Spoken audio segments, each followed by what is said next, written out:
నాకుండే అవగాహన మేరకు జనాలందరూ కూడా అనుకుంటున్నది, అందరికీ తెలిసింది, అలా రేవంత్ రెడ్డి కూడా తెలుసు ఆ విషయం. ఈ బండి సాయి భగీరథ్ ఈ మైనర్ బాలిక జీవితంతో ఆడుకుంటున్నాడన్న విషయం, ఆమెపై అఘాయిత్యం చేసిండు అన్న విషయం బండి సంజయ్ గారు డెఫినెట్గా ముఖ్యమంత్రి గారికి చెప్పుంటారు. చెప్పకపోతే ఈ విషయం తెలవదు ఆయనకు అసలు పోలీసు వాళ్ళకి ఇన్స్ట్రక్షన్సే రావు. ముఖ్యమంత్రి గారు మీరు చాలా కాన్ఫిడెంట్గా అన్ని అబద్ధాలే చెప్తున్నారు, చాలా కాన్ఫిడెంట్గా. నేను మళ్ళొకసారి తెలంగాణ ప్రజలకు వాస్తవాలు జరిగిన విషయాలు నేను చెప్తాను. ముఖ్యమంత్రి గారు మీకు కొన్ని ప్రశ్నలు కూడా ఇస్తాను. నేను 2000 మొట్టమొదట ఏ కేంద్ర మంత్రి ఉన్నా, కిషన్ రెడ్డి గారైనా, బండి సంజయ్ గారైనా, ఇంకెవరైనా కేంద్ర మంత్రులున్నా, రాష్ట్ర గవర్నర్ గారైనా, వాళ్ళు ఏదన్నా అవసరం ఉన్నా, సమస్య ఉన్నా వాళ్ళు లోకల్ పోలీసులకు చెప్పరు. రాష్ట్ర గవర్నరు పంజాగుట్ట పోలీస్ స్టేషన్లో ఇన్స్పెక్టర్కు చెప్పరు. కేంద్ర బొగ్గు గనుల శాఖ మంత్రి కిషన్ రెడ్డి గారు బర్కత్పురాలు ఉంటారు, ఆయన బర్కత్పుర పోలీస్ స్టేషనో కాచిగూడ పోలీస్ స్టేషన్లకో చెప్పరు. అదేవిధంగా బండి సంజయ్ గారు వారు ఎక్కడుంటారు, కరీంనగర్లో ఉంటారు, కరీంనగర్ పోలీసు వాళ్ళకి చెప్పడు, డైరెక్ట్ ముఖ్యమంత్రితో మాట్లాడతారు. అది ప్రోటోకాల్. నేను 2001వ సంవత్సరం నుంచి 2004వ సంవత్సరం వరకు కరీంనగర్ ఎస్పీగా పనిచేశాను. ఆ టైంలో 2002వ సంవత్సరంలో మార్తాండరావు అని చెప్పేసి ఒక స్పెషల్ క్లాస్ కాంట్రాక్టర్ను నక్సలైట్లు కిడ్నాప్ చేస్తారు. వారు ఆనాడు కేంద్ర హోంశాఖ సహాయ మంత్రి, ఇప్పుడు బండి సంజయ్ గారు కరెక్ట్గా ఏ పొజిషన్లో ఉన్నారో, ఆనాడు కేంద్ర హోంశాఖ సహాయ మంత్రి చెన్నమనేని విద్యాసాగర్ రావు గారు మహారాష్ట్ర గవర్నర్గా కూడా పనిచేశారు. వారు చెన్నమనేని విద్యాసాగర్ రావు గారికి డిస్టెంట్ రిలేటివ్.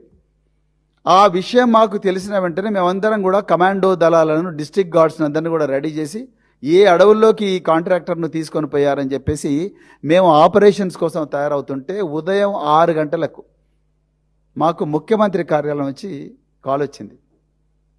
ముఖ్యమంత్రి కార్యాలయం నుంచి కాల్ ఏమని వచ్చిందా అంటే, కేంద్ర హోంశాఖ సహాయ మంత్రి గారు నాకు కాల్ చేశారు. కాల్ చేసి సాక్షాత్తు చంద్రబాబు నాయుడు గారే మాట్లాడారు.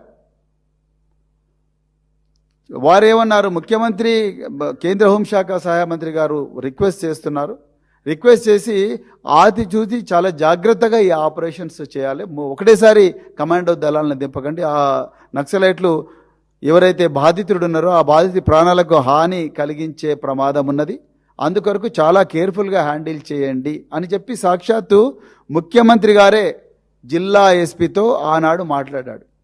అది జనరల్గా ప్రోటోకాల్. కేంద్ర హోంశాఖ సహాయ మంత్రి ఎప్పుడు కూడా కరీంనగర్ 2 టౌన్ ఎస్ఐకో లేకపోతే కానిస్టేబుల్కో పోయి నువ్వు వాని పట్టుకుంటాను, నువ్వు వీని పట్టుకుంటాను డైరెక్ట్ చెప్పరు జనరల్గా. మరి ఆ బండి సంజయ్ గారు మీకు ఎప్పుడు చెప్పిండ్రా లేదా? ఇవాళ ముఖ్యమంత్రి చెప్పాలి ప్రజలకు. చెప్తే ఎప్పుడు చెప్పిండు? చెప్పిన వెంటనే మీరు డీజీపీకి ఏమని ఇన్స్ట్రక్షన్స్ ఇచ్చిండ్రు?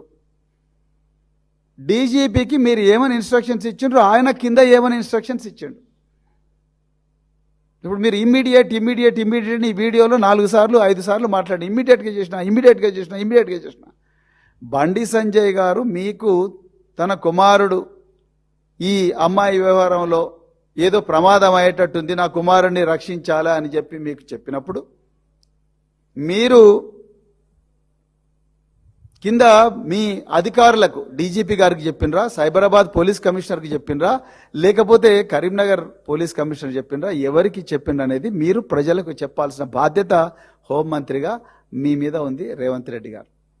మీరు ప్రతిసారి కూడా ప్రవీణ్ కుమార్ ఐపీఎస్ ఆఫీసరు, ఆయన ఐపీఎస్ నుంచి రాజీనామా చేసిండు, మళ్ళీ ఆయన ఈ ఇన్వెస్టిగేషన్ గురించి ఆయనకు మాట్లాడే అర్హత లేదు. అయ్యా నేను ఐపీఎస్ నుంచి రాజీనామా వాలంటరీగా చేసి మీలాగానే ఏమంటారు రాజకీయాల్లోకి నేను వచ్చిన తర్వాత నా పోలీస్ బ్రెయిన్ను ఆల్మోస్ట్ నేను పక్కకు పెట్టిన, కానీ మీరు మళ్ళీ నా పోలీస్ బ్రెయిన్ను నిద్రలేపుతున్నారు.